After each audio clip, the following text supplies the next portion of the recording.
senhoras e senhores, Rafael Fishman por aqui com mais um vídeo tradicional mensal aqui de Q&A. Perguntas e respostas vocês mandaram lá no @MacMagazine pelo Instagram, desde já. Obrigado a todo mundo que mandou aqui perguntas variadas, que eu ainda não li. Óbvio, eu deixo sempre fazer isso no meio da gravação para ficar bem espontâneo, bem bacana aqui essa troca de figurinhas entre vocês e a gente. Como eu falei, a gente costuma fazer isso todo mês aqui, então quem não for selecionado dessa vez, mês que vem tem mais. Simbora. Começando aqui com Bernardo Cucessi, acho que é isso. Olá, Rafa, tudo bem contigo? Tudo aí com você, cara? Será que os iPhones 16 normais serão melhores que os 15 Pros? Essa é uma boa pergunta e eu, sem pensar muito, eu diria que não. Mas não é um não que se aplica a absurdamente tudo, porque tem algumas coisas que podem ser melhores de uma geração Pro para a seguinte não Pro, mas não é tudo. Então, se a gente pensar, por exemplo, dos diferenciais dos iPhones Pro hoje em dia, que provavelmente vão ser mantidos este ano, a gente tem 3 câmeras traseiras contra 2, então se você precisa de uma teleobjetiva, que é a terceira câmera traseira aqui, ela não vai estar nem no iPhone 16, nem no iPhone 16 Plus. Se você gosta do acabamento aqui de titânio desses iPhones Pro, ele também não vai estar nos modelos não Pro da próxima geração. A porta USB tipo C ela é mais capaz nos modelos Pro, então se você precisa de alta velocidade de transferência, isso provavelmente também ainda não vai estar nos modelos não Pro da próxima geração. Então tem algumas coisinhas ali, a tela, isso é outra coisa que provavelmente esse ano ainda não vai acontecer, acho que no ano que vem sim, por isso que cada geração tem que ser avaliada à parte. A tela dos modelos Pro é ProMotion, né? Ela tem taxa de atualização variável até 120 Hz, isso provavelmente ainda não vai chegar aos modelos não Pro. Mas você ganha outras coisas, talvez um chip mais recente, talvez mais memória, talvez o próprio sensor, embora tenha uma câmera a menos, talvez o sensor da grande angular seja melhor do que o da grande angular da geração Pro anterior, então cada ano a gente tem que avaliar isso com calma. Tem algumas coisinhas que sim, outras que não.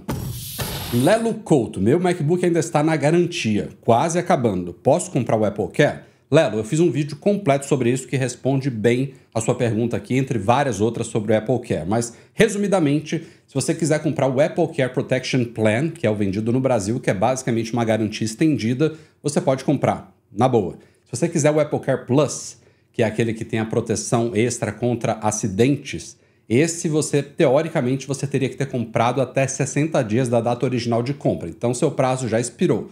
Porém, se você conseguir ir numa Apple Store física, num país que venda o Apple Care Plus, que não é o caso do Brasil, então se você estiver com seu Mac nos Estados Unidos e você puder ir a uma loja física da Apple, você pode comprar o Apple Care Plus fisicamente nessa loja, porque eles vão fazer uma inspeção física na sua máquina. Ver que não tem nenhum dano ali, que você não está comprando o Apple Care Plus, por exemplo, porque a sua tela está toda rachada, só um exemplo aqui besta, e aí você pode colocar ainda o Apple Care Plus até o término da garantia de um ano original. Fora isso, a resposta é não. Meu xará aqui, Rafael Vanzella, pergunta se a gente acha que a Apple deveria lançar mais produtos para casa, como fechadura, câmeras, roteador. Rafael, não sei se você foi da época que existiam os AirPorts, não confundir com AirPods, Airport, de aeroporto mesmo. Esses eram os roteadores Wi-Fi da Apple mesmo, ela descontinuou isso há alguns anos e eu sinto muita falta deles porque eles eram, além de bonitinhos, né, construção, hardware, estilo Apple-like, a própria configuração, o setup deles era muito simples. Naquela época especificamente, outros roteadores eram horríveis para você configurar, botar para funcionar e a Apple trouxe algo extremamente simplificado.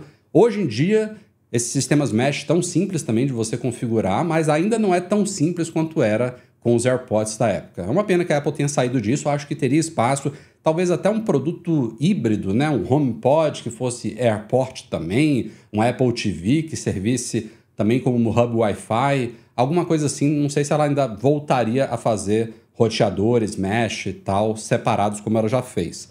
Com relação a outros produtos, eu acho que não, tá? Eu acho que tem um certo limite do tanto de coisa que a Apple pode trazer algum diferencial, não é fazer por fazer. Será que precisa da entrada do investimento da Apple numa fechadura? Eu sei que muita gente adoraria, né? A segurança, a confiabilidade, o design de uma fechadura, mas o quanto que a Apple pode contribuir para isso e o quanto que ela obteria de retorno financeiro, porque tem que lembrar que tudo que a Apple faz é visando lucro, não tem nenhum mistério nisso. A Apple é uma empresa capitalista, uma empresa que tem um capital aberto na bolsa de valores, ela responde a investidores, responde a acionistas, então para ela entrar no novo mercado, ela busca lucro, além de trazer algum diferencial para o mercado, que consequentemente vai trazer o lucro que ela almeja. Então, eu não sei, eu não vejo essa necessidade de fechaduras, câmeras e afins, não. Roteadores, como ela já esteve nesse mercado, eu acho que seria bom ela voltar. Samuel Batata, esse iPhone 17 Slim, o que vocês acham que terá de interessante? Cara, esse rumor tá bem esquisito, né? A gente, inclusive, discutiu isso no último podcast, edição 590, que vai sair no dia que eu tô gravando esse Q&A aqui, por sinal. E é um rumor que já tá meio que cravado que a gente vai ter esse modelo. O nome não é cravado, tá todo mundo referenciando ele como iPhone 17 Slim, mas eu não sei se a Apple vai seguir essa nomenclatura. O fato é que ela estaria trabalhando em um modelo super fino do iPhone para o ano que vem.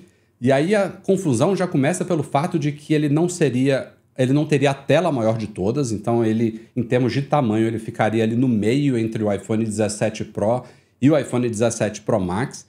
Fala-se, por exemplo, em apenas uma câmera traseira, talvez o chip dele não seja o de última geração e o preço seja o maior de todos. Então, o feeling que eu tenho neste momento, eu ainda acho que os rumores estão meio soltos, ainda está muito cedo, né? Tem mais de um ano para o lançamento dele. O feeling que parece neste momento é que a Apple está tentando fazer um iPhone para o futuro, um iPhone super fino, super moderno e que ainda vai ter algumas limitações técnicas, porque, óbvio, né? O iPhone hoje eu já considero ele fino, o iPhone 15 Pro Max eu já acho ele bastante fino, mas ele tem aqui, se você abre isso daqui, não tem um espaço de vento, ele é todo ocupado por componentes, sensores, bateria. Então, se ela diminui muito isso, óbvio que ela vai ter limitações técnicas, né? Ela vai ter que cortar alguma coisa aqui e ali. Então, talvez ela esteja justamente, olha, a gente quer que o iPhone mais completão daqui a uns anos seja isso daqui, mas para isso a gente tem que começar desse jeito e a gente está inaugurando aqui algumas tecnologias inovadoras de construção, de miniaturização, de componentes internos e tal, por isso que ele fica muito caro, mas ainda assim é muito esquisito, né? Eu acho que as pessoas... Posso estar errado, mas eu não acho que as pessoas estão muito incomodadas hoje com a espessura e o peso dos iPhones. Acho que eu preferiria, assim como muitos de vocês, que ela mantivesse isso daqui, botando mais bateria, melhorando outras coisas do aparelho, em vez de essa obsessão que parece que voltou, né, com o iPad Pro de algo super, hiper fino. Renan Denadai, quais ferramentas de IA vocês usam ou pretendem usar no MM? Renan, não posso falar por todo mundo da equipe, falo por mim, tá? Eu fiquei muito impressionado desde que o ChatGPT foi lançado, já usava esporadicamente aqui e ali, mas com o lançamento do GPT-4o, eu acho que houve um salto ali fenomenal e eu sei disso porque eu tenho usado ele diariamente para N coisas. Hoje em dia... A gente tem uma baita equipe, eu sou muito orgulhoso da equipe do site, que produz muito a parte do conteúdo, né? Hoje em dia, os vídeos é comigo ali, mas eu fico muito nos bastidores do site, cuidando do servidor, cuidando de códigos, de WordPress, de plugins, gerenciando a pauta e a equipe. Então, para essas coisas administrativas e técnicas, o GPT-4o tem me ajudado muito. Inclusive, nas últimas semanas, eu fiz uma revisão geral de vários códigos do site que a gente usava já há muitos anos e ele me ajudou a modernizar e simplificar muitas coisas, tornar o servidor do site mais estável e mais rápido, e isso para mim é fenomenal. Não é uma coisa assim que basta você jogar lá e ele vai te dar todas as respostas. Você tem que saber o que você está fazendo, você tem que saber o que pedir, você tem que testar as respostas, porque nem sempre ele traz algo que funciona de primeira, mas quando você começa a dominar o uso da ferramenta, a ferramenta se torna muito útil para você. Então, desculpa se eu não falei muito sobre produção de conteúdo. Lembrei aqui, Midjourney. A gente também está experimentando Midjourney para geração de imagens, então tem alguns artigos do site já que são ilustrados com imagens do Midjourney. Mas fora isso, como eu falei, eu não posso falar por todos da equipe. Para produção de conteúdo, eu ainda não tenho usado muito inteligência artificial, não. Nem sei se usarei. JPCVCNT, obrigado. O que esperar para a Siri dos HomePods na nova atualização? Nada. Os HomePods, eles não têm um hardware muito parrudo e nunca precisaram ter, né? Pensa que é um alto-falante inteligente ali que tem alguns sensores de consciência espacial, mas via de regra o que ele precisa ali de processamento é para se conectar à internet ali, se comunicar com o Apple Music e reproduzir arquivos de áudio. Agora, com a Apple Intelligence, tudo começa a mudar. A gente começa a ter exigência de processadores mais potentes, de mais memória, para, por exemplo, a gente ter uma Siri como essa que vai vir com a Apple Intelligence. Então, isso, o que a gente viu que vai chegar em breve, daqui para o ano que vem, ainda em inglês, tudo aquilo que vocês sabem da Apple Intelligence, por isso que só vai estar em iPhones 15 Pro, iPhones 15 Pro Max, chip M1 para frente. O HomePod ele tem um chip de Apple Watch antigo, sabe? Ele é muito limitado tecnicamente, está longe de ter um hardware capaz de rodar algo como o que a Apple anunciou para a Apple Intelligence. Então, respondendo a sua dúvida, a Siri do HomePod ainda não vai mudar com essa nova versão. Victor Grafia, será que veremos um Apple Ring em breve? Que veremos um Apple Ring? Eu estou começando a acreditar que sim.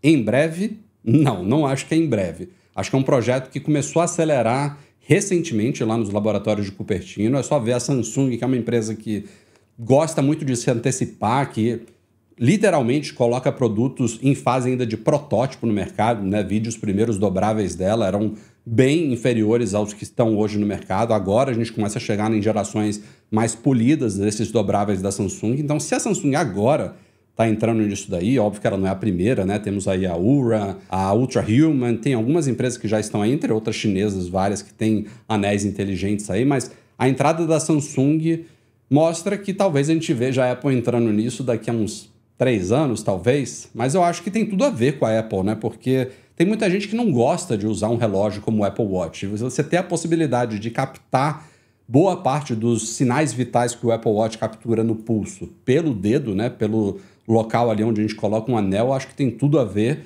e combina muito com o que a Apple oferece hoje na sua linha de produtos, nessa questão de coleta de dados, de WatchOS 11 vindo aí, que é esse novo aplicativo Virals, que vai cruzar os seus dados vitais. Então, ter a oportunidade de dar ao usuário, de você usar um dispositivo que realmente é para você usar por dias, né? O Galaxy Ring vai ter, acho que 1 semana de autonomia, isso é excelente, né? Nunca vimos um Apple Watch assim, de você não precisar tirar para dormir, por exemplo. Eu não gosto de dormir com relógio, dormiria com um anel desse. Acho que tem uma boa oportunidade por aí, só não acho, como eu falei, que vai acontecer em breve.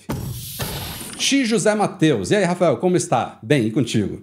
Qual recurso, na sua opinião, que você mais gostou no iOS 18? Aliás, já saíram todos os vídeos que a gente precisava fazer, iniciais, óbvio, desse nosso tour prático pelo iOS 18, rodando aqui no... não sei onde é que tá ali atrás. No iPhone 14 beta aqui, que está com a software beta aqui do nosso site. Então já terminamos o iOS, a gente vai adentrar, se eu não me engano, Vision ou macOS muito em breve nos vídeos seguintes. Mas eu acho que na prática a personalização da tela de início, da tela bloqueada, né, dos 2 atalhos ali, são as coisas que eu acho que vão mais me beneficiar na prática, né?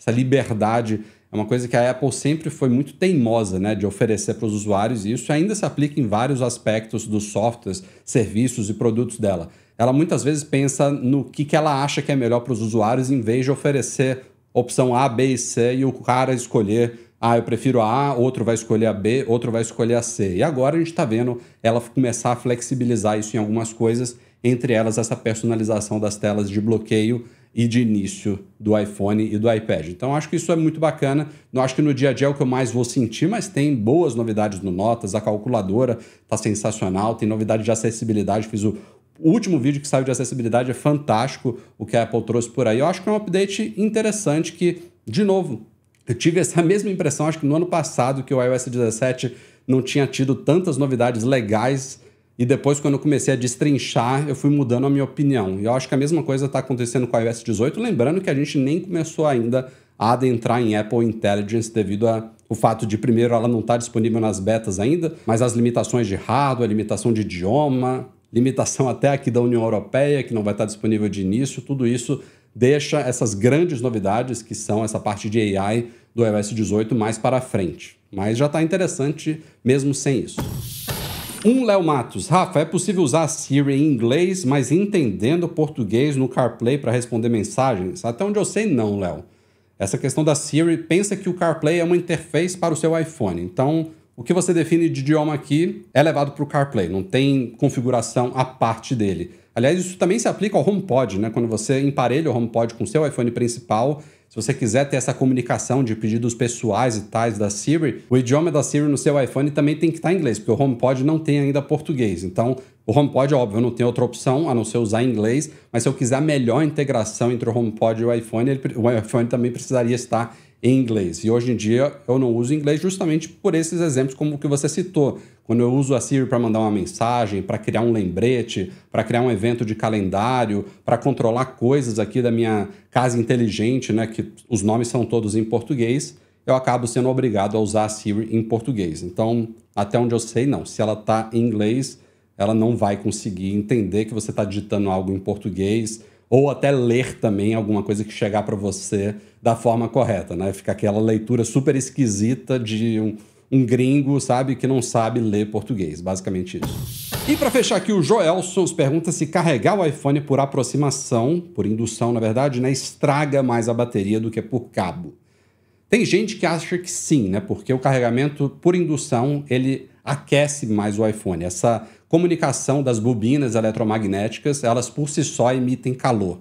Então o iPhone fica bem quente, mas não é à toa que a Apple e as outras fabricantes operam em potências de recarga inferiores quando você está usando indução. Qualquer aparelho, mesmo o iPhone que tem potências baixas comparadas a vários Androids no mercado, mas mesmo se você pegar os Androids, o carregamento por indução ele tem menos potência do que o carregamento por cabo. Então isso é uma das coisas que acaba compensando um pouco esse superaquecimento, né? Esse aquecimento natural do processo de recarga. Porque se você usar um cabo aqui, e aí o iPhone chega hoje em dia a 27 watts, tem Androids aí que vão a 40, 60, 80, 100 watts, qualquer aparelho aquece no processo de recarga. Então eu, pessoalmente, não ligo muito para isso. Inclusive, meu iPhone é 95% do tempo, desde que eu estou com ele em mãos, carregado por indução, porque como eu tenho um iPhone 15 Pro Max, ele via de regra dura o dia inteiro, e eu carrego ele na cabeceira da minha cama na hora de dormir, e eu tenho uma base lá com um carregador Qi ali por indução. Então, desde que eu peguei ele, eu carrego ele praticamente sempre por indução. Não me preocupo com isso. Tem gente que faz isso, né, que usa cabo, que usa um carregador de menor potência, que limita nos 80%. Se você seguir tudo isso à risca, acho que sim, você vai ganhar um pouquinho ali de vida útil da sua bateria, porque de fato você está carregando em menor potência, está usando cabo, não está deixando a bateria até 100%, tudo isso é bom para a bateria. Mas eu prefiro usar o aparelho mais com os benefícios que ele tem a me oferecer, então levo a bateria a 100%, uso normalmente, não fico paranoico com isso, raramente olho lá a porcentagem da saúde da bateria, porque paguei caro por ele e quero usar o que ele tem a me oferecer. Beleza, gente? Esse então foi mais um Q&A aqui. Obrigado mais uma vez a todo mundo que mandou perguntas aqui. A gente se vê em breve com muito mais. Se curtiu esse vídeo, deixa um joinha na saída, é muito importante pra gente. E valeu, como sempre, a companhia de todos vocês. Até!